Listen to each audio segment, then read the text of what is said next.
They laughed. The Ladosian Council mocked the very notion that mere giants, primitive apes from a long-dead world, could stand against the might of the Zorlax Empire. Commander Juno stood before them, his tiny form trembling with a mixture of fear and determination as he delivered his impassioned plea. Esteemed council members, I implore you to reconsider. These humans, these warriors of legend, may be our only hope for survival. Juno's voice echoed through the cavernous chamber, met with derisive snorts and dismissive waves. Commander Juno, you would have us entrust our fate to a species that couldn't even save themselves?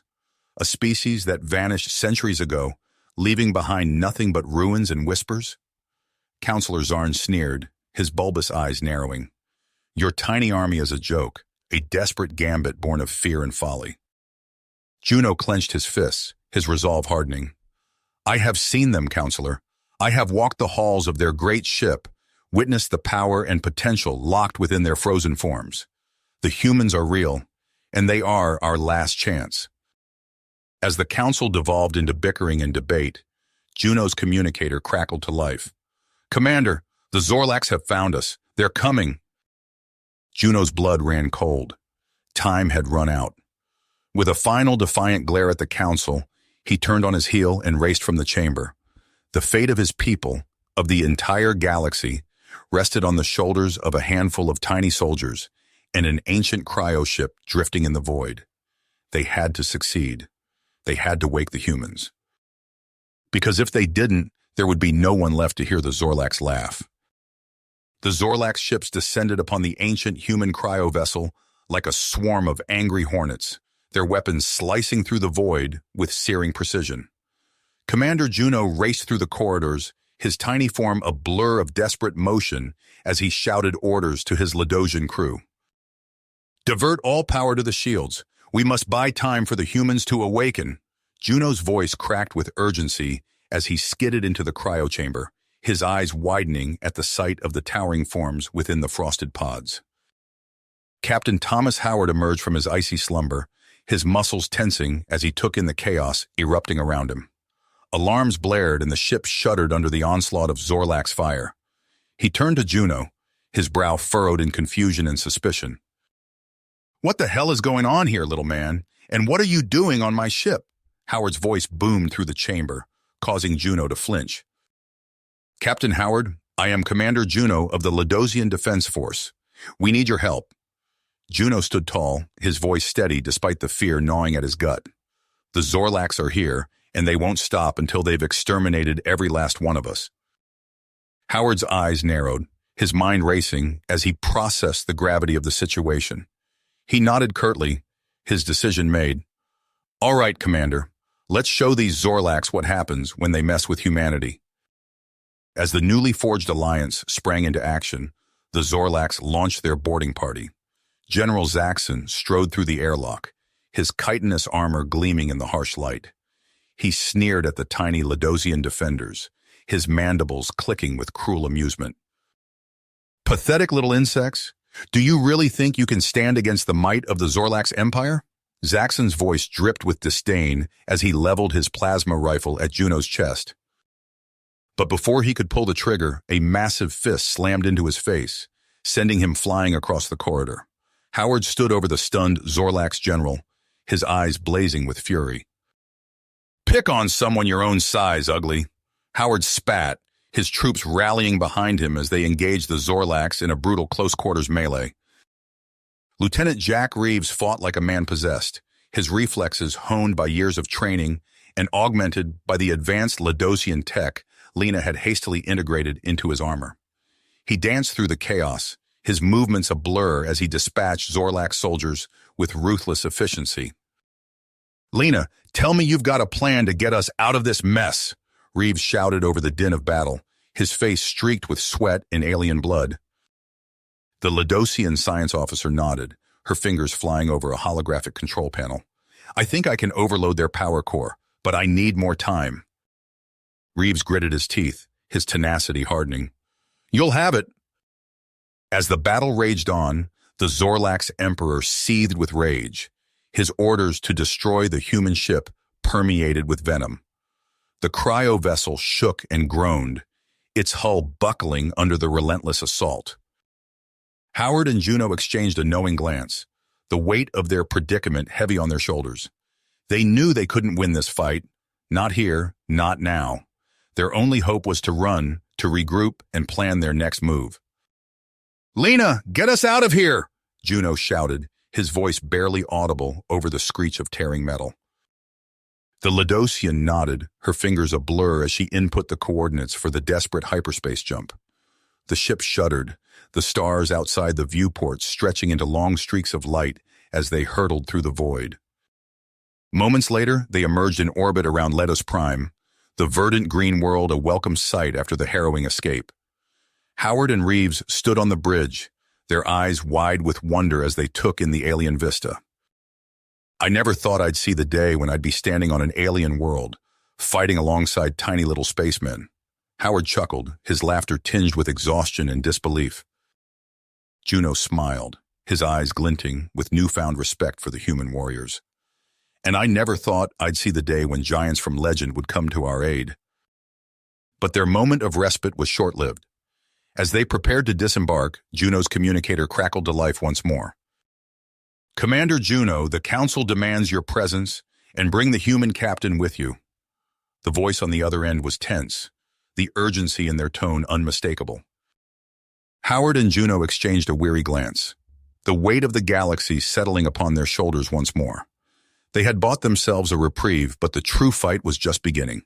And as they strode down the ramp, ready to face the trials ahead, they knew one thing for certain. The Zorlax would not rest until the humans and their tiny allies were nothing more than dust and memory, and they would not go quietly into the night. The Ladosian council chamber buzzed with tension as Captain Thomas Howard and Commander Juno stood before King Orin and his advisors. Howard's imposing frame dwarfed the diminutive Ladosians, but his voice carried a weight that transcended physical size. "Your Majesty, esteemed council members," Howard began, his eyes scanning the room, "we face an enemy that threatens not just Letos Prime, but the entire galaxy. The Zorlax Empire will not stop until every free world bows before them. We must stand united." Murmurs rippled through the chamber. Councillor Zarn, his earlier skepticism still evident, leaned forward. "And what would you have us do, Captain? Throw our limited resources into a war we cannot hope to win?" Howard's teeth gritted, but before he could respond, Juno stepped forward. "Councillors, I've seen firsthand what these humans are capable of. Their tactics, their adaptability, combined with our technology, we have a real chance." King Orin stroked his long, wispy beard, his ancient eyes fixed on Howard. "You speak of unity, Captain, yet how can we trust beings we know so little about?" Howard met the king's gaze unflinchingly. "Trust is earned, Your Majesty. Give us the chance to prove ourselves, and I promise you, we will not let Letos fall." As discussions continued late into the night, tensions simmered elsewhere on Letos Prime. In the military district, Lieutenant Jack Reeves found himself face-to-face with General Zorn, the leader of the Ladosian warrior caste. "Your so-called combat expertise is laughable," Zorn sneered, his scaled skin flushing with anger. "What good are your primitive tactics against Zorlax battlecruisers?" Reeves bit back a retort, forcing himself to remain calm. "General, with all due respect, sometimes the old ways can surprise you. Human ingenuity has overcome seemingly insurmountable odds before." Zorn scoffed, turning away. "We shall see, human. We shall see." In the science district, a different kind of collaboration was taking shape. Lena, the Ladosian science officer, worked feverishly alongside Sergeant Emily Chen, their fingers flying over holographic interfaces. "If we can just calibrate the phase variance," Chen muttered, her brow furrowed in concentration. Lena's eyes widened as the simulation before them stabilized. "Emily, look! The hybrid shield, it's holding!" Chen grinned, the first real smile she'd worn since awakening from cryo sleep. "We did it! This could change everything!" Their celebration was short-lived. Alarms blared throughout the city, and King Orin's voice echoed from every communication device. "Citizens of Letos Prime, we have received a transmission from Emperor Vorzath of the Zorlax Empire. He..." Orin's voice cracked with emotion. He claims to have captured Princess Arya. He demands we surrender the humans and dissolve our alliance, or he will... The silence that followed was deafening. In the council chamber, Howard and Juno exchanged grim looks. "Your Majesty," Howard said softly, "I have a plan, but it's risky and I'll need your trust." King Orin's eyes, filled with anguish and hope, met Howard's. "Speak, Captain. For my daughter, for Leidos, I'm listening." As Howard outlined his daring rescue mission, the pieces began to fall into place. A small team would infiltrate the Zorlax flagship, while the main fleet engaged in a diversionary attack. It was audacious, perhaps even foolhardy, but it was their best chance. In the training grounds, Reeves found himself surrounded by Leidosian warriors, General Zorn at their head. "You claim to be a warrior," Zorn growled. "Prove it. Face me in the circle of honor. Show us the mettle of these humans." Reeves knew this was more than just a fight. It was a chance to bridge the gap between their species, to forge the unity they desperately needed. He stepped into the circle, his heart pounding. "I accept your challenge, General. Let's see what we can learn from each other." As the two warriors circled each other, the fate of their alliance hanging in the balance, the stars above Leidos Prime twinkled coldly. The Zorlax fleet loomed ever closer, and the clock was ticking. The true test of their newfound partnership was about to begin. The rescue plan crystallized with brutal efficiency. Captain Howard stood before the assembled team, his eyes scanning the faces of humans and Leidosians alike. "We have one shot at this," he said, his voice low and steady. "Failure is not an option." Commander Juno nodded, his diminutive form radiating persistence. "The hybrid shielding, developed by Lena and Sergeant Chen, will get us past their outer defenses. After that, it's up to us." As the elite squad boarded their stealth craft, the main Leidosian human fleet prepared for their diversionary assault. The void of space erupted into chaos as energy weapons lanced across the blackness, Zorlax battlecruisers meeting the newly allied forces head-on. Lieutenant Reeves, commanding a strike team from the bridge of a human warship, barked orders as his fingers danced across holographic controls. "Concentrate fire on their port nacelles. Push them into a pincer formation." The unorthodox tactics caught the Zorlax off guard. Explosions blossomed in silence as enemy ships faltered under the relentless assault. Aboard the Zorlax flagship, alarms blared as Howard's team moved through shadowy corridors. The fusion of human strength and Leidosian technology proved lethal, with General Zorn grudgingly admiring Reeves's fluid combat style. They found Princess Arya's cell, but victory was short-lived. A hail of plasma bolts erupted from hidden alcoves as Emperor Vorzath's elite guard sprung their trap. Howard dove for cover, his rifle spitting death. Juno's energy blade hummed as he deflected incoming fire. "We're pinned down," Zorn shouted, returning fire with grim precision. A stray bolt caught the Leidosian general in the shoulder. He stumbled, exposed. Without hesitation, Juno leaped to his defense, dragging him to safety as human heavy weapons provided suppressing fire. The tide turned unexpectedly. Princess Arya, seizing the moment of chaos, disabled her restraints and joined the fray, her royal guard training evident in every fluid movement. She snatched up a fallen weapon and cut down two Zorlax soldiers in quick succession. "Well done, Your Highness," Howard grinned, admiration clear in his voice. Their elation was short-lived. Klaxons wailed as Emperor Vorsath's voice echoed through the ship. "You have sealed your doom, insects. If I cannot have victory, none shall." The flagship shuddered as its self-destruct sequence engaged. Howard's team raced for the extraction point, Zorn limping between Juno and Arya. "Go!" Zorn roared as they neared the airlock. "I'll hold them off!" Before anyone could protest, the injured general turned, laying down a blistering barrage of cover fire. His final act of sacrifice bought the precious seconds needed for the others to escape. As their craft rocketed away from the doomed flagship, a blinding explosion lit up the starfield. The Zorlax armada, leaderless and demoralized, began a ragged retreat. Back on Leidos Prime, celebrations erupted as news of the victory spread. In the royal palace, King Orin embraced his daughter, tears of joy and relief streaming down his face. Howard and Juno stood before the Ladosian Council, battered but unbowed. "Today marks a new era," Howard declared. "Let us forge an alliance that will stand the test of time, the Ladosian Grand Protectorate." As plans for the future took shape, Lena and Chen huddled over their workstations, integrating human and Ladosian sciences in ways never before imagined. But even as the first flush of victory faded, unsettling reports trickled in from the fringes of known space. Strange energy readings, unexplained phenomena, whispers of an ancient evil stirring after millennia of slumber. Howard and Juno exchanged glances, a silent understanding passing between them. Whatever challenges lay ahead, they would face them together. Tiny aliens and human giants united against the darkness. The celebration on Lados Prime was short-lived. As the last echoes of victory faded, an unsettling quiet descended upon the newly formed Ladosian Grand Protectorate. Captain Howard stood at the viewport of the command center, his eyes fixed on the stars beyond. Commander Juno approached, his footsteps barely audible on the polished floor.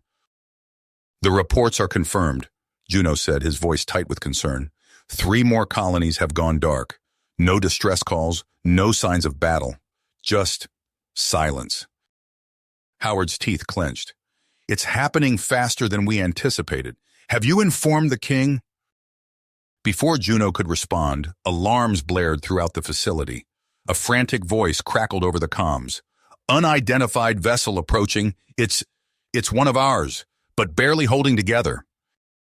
They rushed to the hangar bay, arriving just as a battered scout ship limped through the atmospheric shield.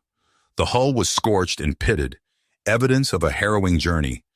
As the ramp lowered, a lone figure stumbled out, collapsing to the deck. Howard knelt beside the pilot, a young Ladosian whose scales were pale with exhaustion. "What happened out there?" he asked, supporting the alien's head. The pilot's eyes were wide with terror. "They came out of nowhere, swarms of them, cybernetic monstrosities. They stripped the outpost bare in minutes. I was the only one who made it out." Juno and Howard exchanged grim looks. Their worst fears had been realized. Within hours, an emergency summit was convened.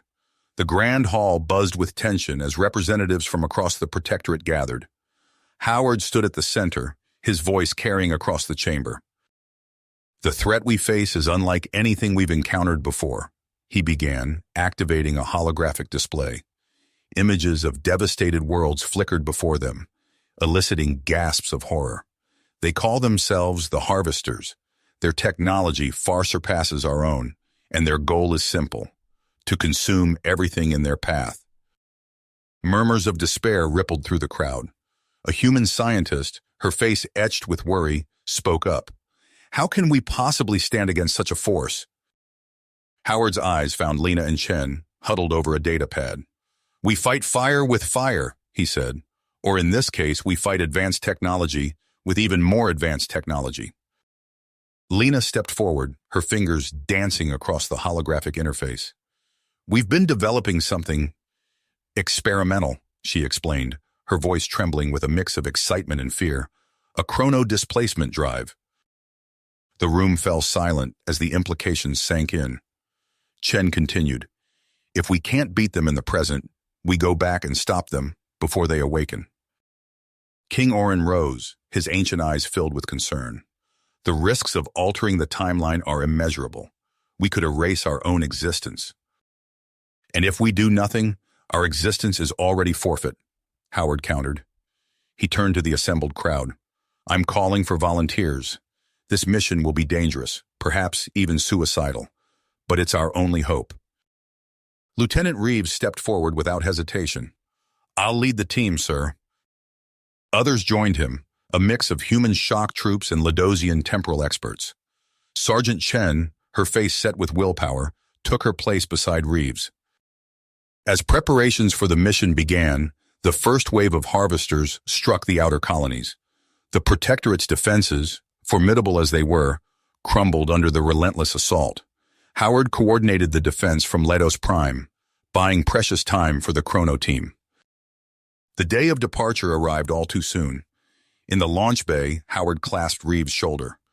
Good luck, Lieutenant. The fate of 2 races rests on your shoulders. Juno embraced Lena, his usual stoicism cracking. Come back to us, he whispered. The team boarded the sleek, experimental craft. With a crackle of energy that made the air itself shiver, a swirling vortex materialized before them. Reeves gave one final salute, and then they were gone, hurtling into the unknown. Left behind, Howard and Juno turned their attention to the looming Harvester Armada. As the first cybernetic monstrosities breached Letos Prime's atmosphere, they knew the true test of their alliance was about to begin. You have reached the end of the story. If you enjoyed this story and want to support us, please leave a like and subscribe to our channel, and for every comment that says 88, I will heart every single one of them. Thank you for your time.